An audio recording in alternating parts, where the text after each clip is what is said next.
Morning, everyone. Today is November 8th, I believe. Got something special. Granted, a little bit of backstory is a fellow member, Angrod, posted this picture, or posted the ad on Facebook. He wasn't able to, make it happen per se. So I stepped in, as I usually do or could, and pursued it. It's just kind of like, now I get to laugh about it because now it's in front of me, but chatting with the person, get them paid. They're totally cool with shipping. It came from Illinois to Pittsburgh here. Figured, okay, cool.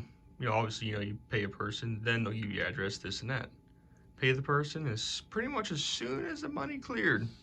Lost radio silence for 2 days, roughly, something like that. Nothing. Get to, oh, I'm sorry, this, that, the other, like excuses.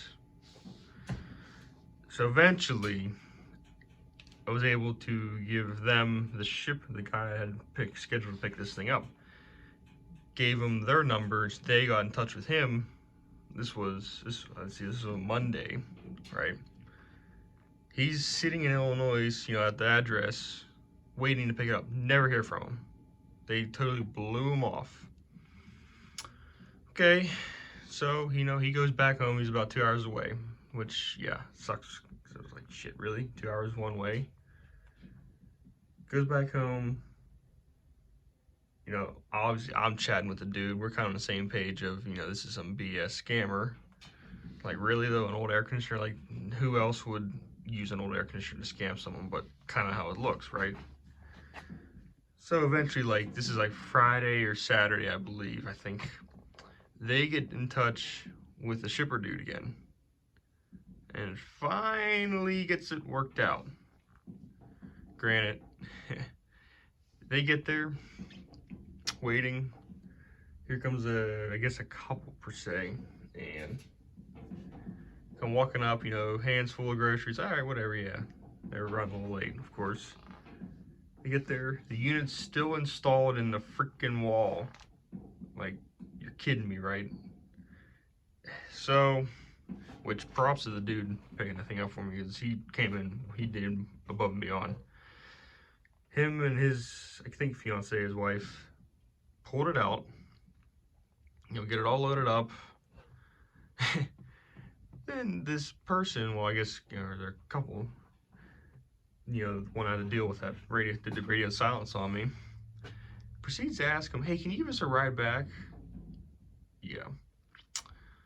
So we can see where this is going. Give him a ride back, that's that. So they get here, and it's, yeah, thank you, Angrod.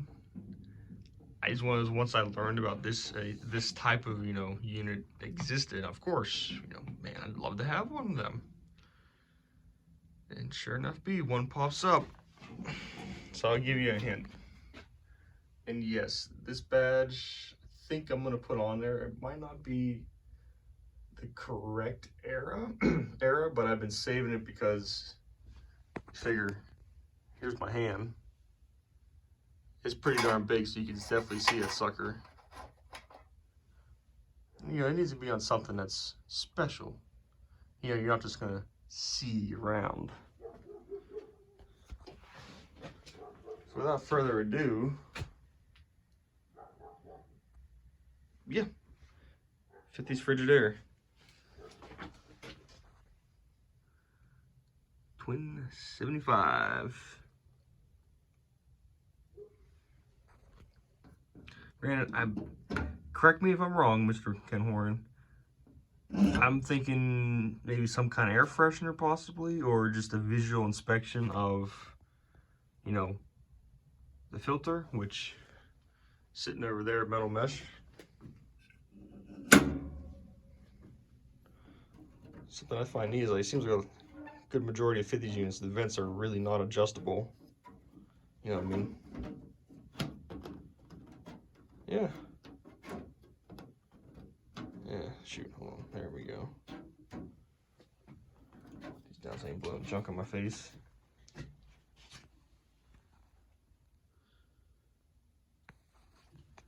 This, here I can pop it out, is, I believe, exhaust.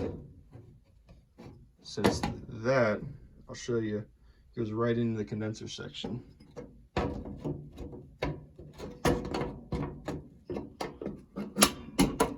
that down. See if you guys can figure out before I show you. Off, fan, cool, and cooler. Yeah. So, let me put you down for a second. Pop the cases off this thing. Oops.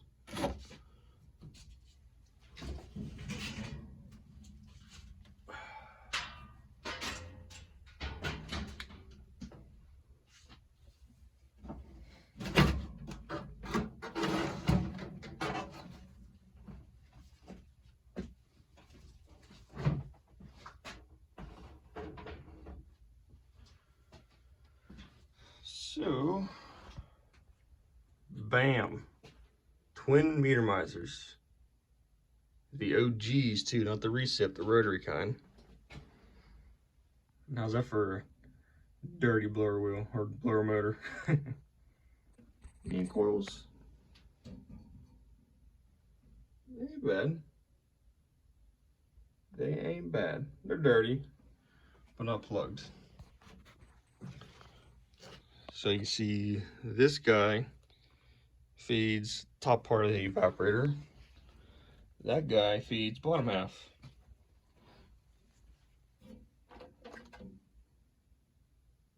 Look at that. You can see that, you know, this thing hasn't been serviced yet.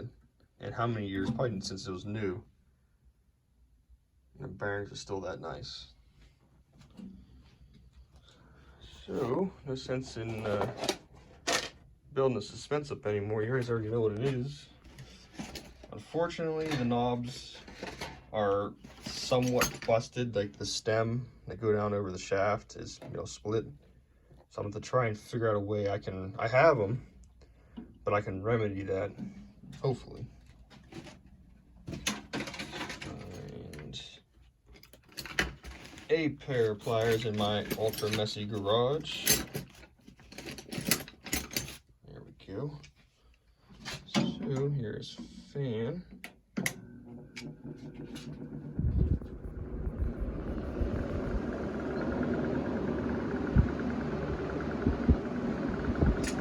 And obviously you guys know, put the front cover on,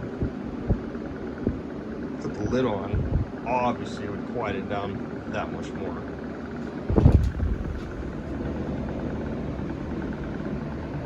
So let's go with first compressor.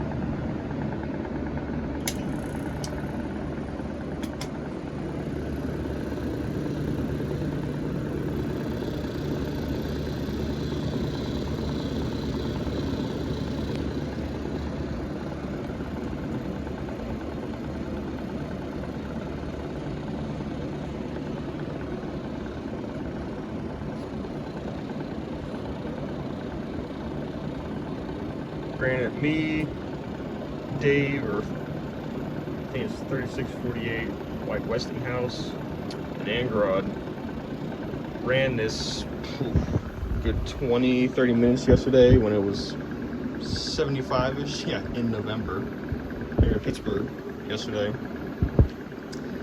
It is acting like both systems are pretty much out of gas. That's all it would do. It would frost up here and do like a couple loops over here. Turn on number 2.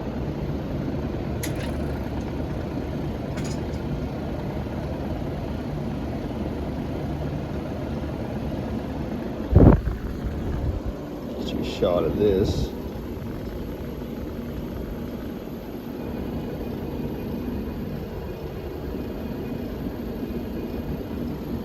Now, hopefully Mr. Cora can, charge 2-5, is that, now to me, I do not see there being 5 pounds of gas in each system here. Like, what is the 2-5 mean? I'd love to know, because, yeah, let's face it, I love whenever I can just put the factory charge back in and it just works. I don't like having to guess, because it seems like sometimes you get it right, or like my instance, I've had to adjust the charge 2 or 3 times to get it optimal. I'd love to know what the 2-5 means, so that way I can, you know, write it on there.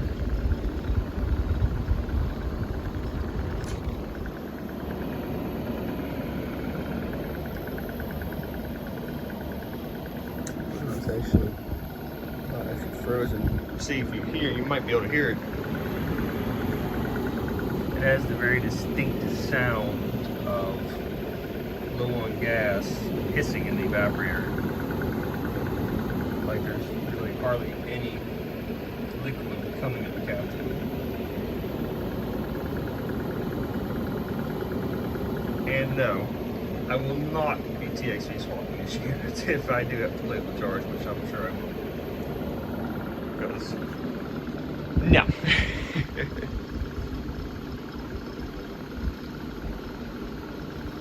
So now that you guys seen it run, let me put you back down, throw the lid on it, throw the front grill on it, and see how quiet this baby really is.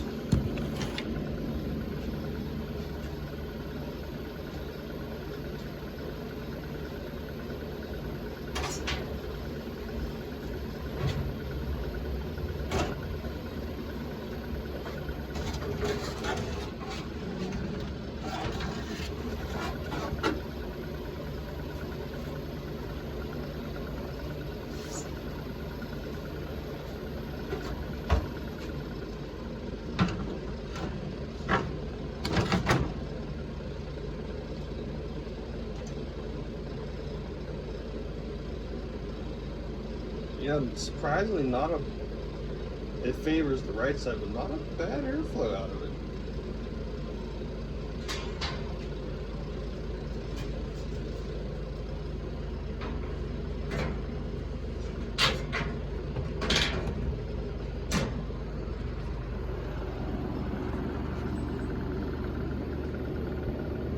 Pardon the noise in the background, it's the terribly worn out power venter for my garage heater. I had to bring it up the temperature inside because it's cold outside.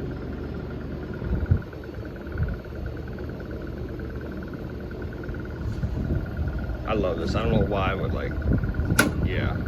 It's a shame there's that little ding in it right there. Other than that, I can almost polish this. And I'll live with it.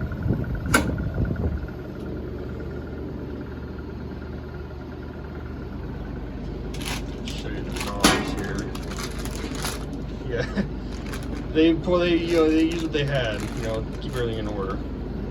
So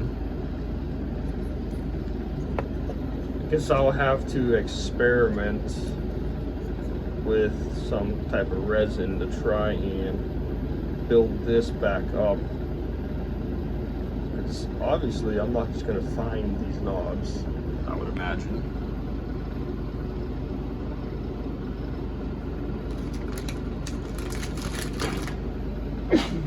Excuse me. You know, the old prehistoric dust coming out here.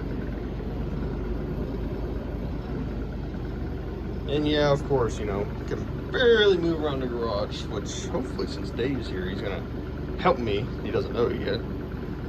Move a few things back to my storage unit, including this, because I have nothing, you know, no plans to do anything with it as much as I'd love to right now. It's a little overkill, and I just don't feel like getting it up to my bedroom next summer. But believe you me, it is safe. If anyone's curious, the backside looks like. I'm seriously thinking about having that Frigidaire badge somewhere, you know, right in the middle, baby. Either down here or just up on the fins.